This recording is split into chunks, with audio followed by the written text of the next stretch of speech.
Hello, my name is Sai Vellala. Welcome to 7-Eleven. How may I help you today? Okay, I'm kidding. I don't work at a 7-Eleven, and I don't have an Indian accent. But my name is Sai, and we're going to talk about this guy real quick. His parents own a 7-Eleven, and he did a senior photo shoot in a 7-Eleven. I think that's hilarious. That's pure. That's comedy. But what's going on around the world sometimes isn't quite what I would call comedy.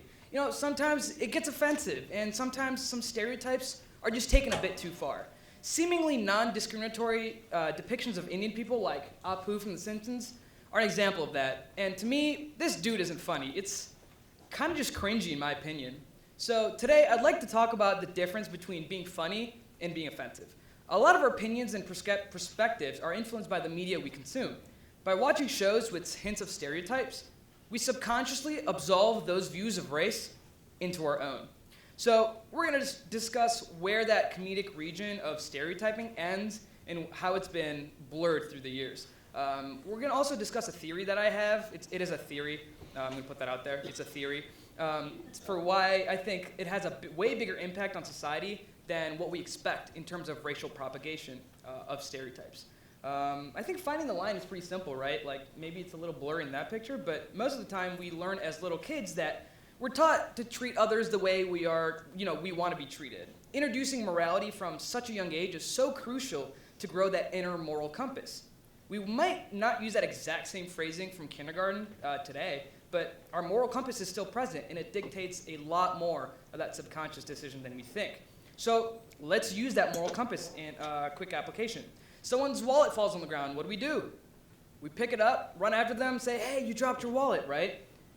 Why don't we use that same ideology to the media we consume? In my experiences of watching stand-up, I'll be honest, I have a lot of experience watching stand-up. These guys, Kumail, Aziz, and Hassan from left to right, are prime examples of what comedy should be, because they're still respectful in the jokes they make. Their market is Indian American, like me, but they also remember to draw the line even with jokes of their own race. Let's use our kindergarten morality rules and ask ourselves, is this funny or not? This is Raj, or more commonly known as Ashton Kutcher, in Brownface, speaking with a fake Indian accent on an ad for Pop Chips.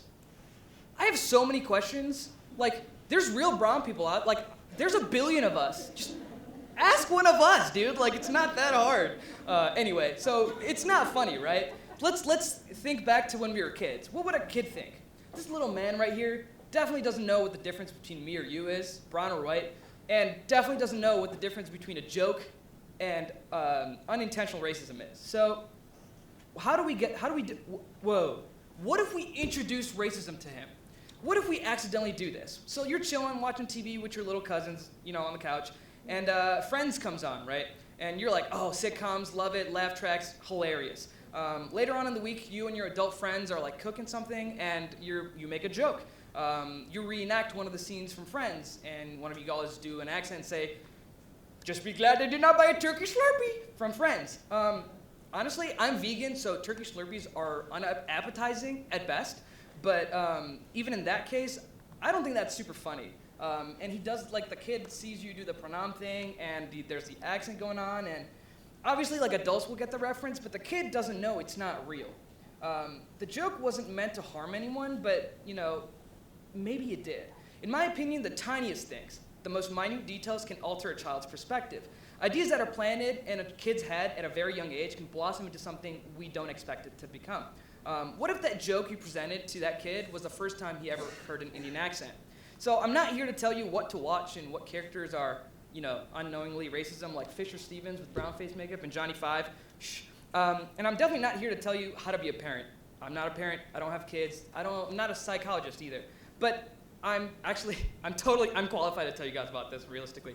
But I do have experience with, like, racial propagation in real life. And I'm sure, like, there's a bunch of Indian people with 7-Eleven stores and, like, they have accents, but why do we have to dwell on that, right? Indian people love cricket. Why do we make comedy jokes about how no one in America gets what cricket is? Like, I think that's more funny than Turkish Slurpees.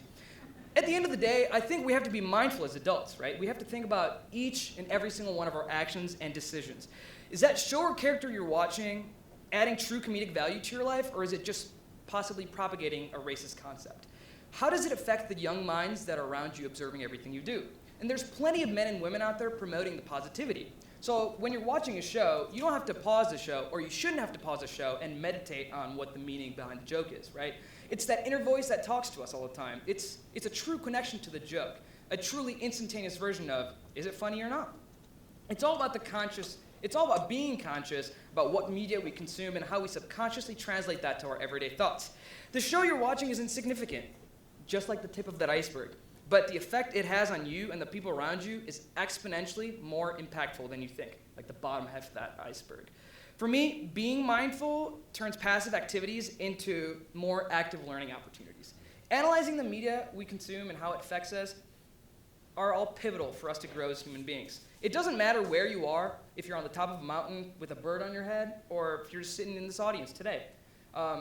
What does tell us who you are the actions and concepts that you present to everyone else. So why don't we strive to make our actions better? Why don't we take a step back and evaluate the inputs and outputs of our life to understand how and what we contribute to each other? Treat others how you want to be treated, right? Isn't that the golden rule? Personally, I want the people in my life to add value, to add positive value to my life. So let's start with me trying to add positive value to the people around me. And let's be mindful about not only spreading positive vibes to the kids, but also to the adults. There's a Sanskrit quote that I like to say. It's samasta loka sukhino bhavantu, which in English means let all the beings in all the worlds be happy. Let's be mindful of our consumption and interaction with others so that we, too, can have a positive value to others' lives. Thank you.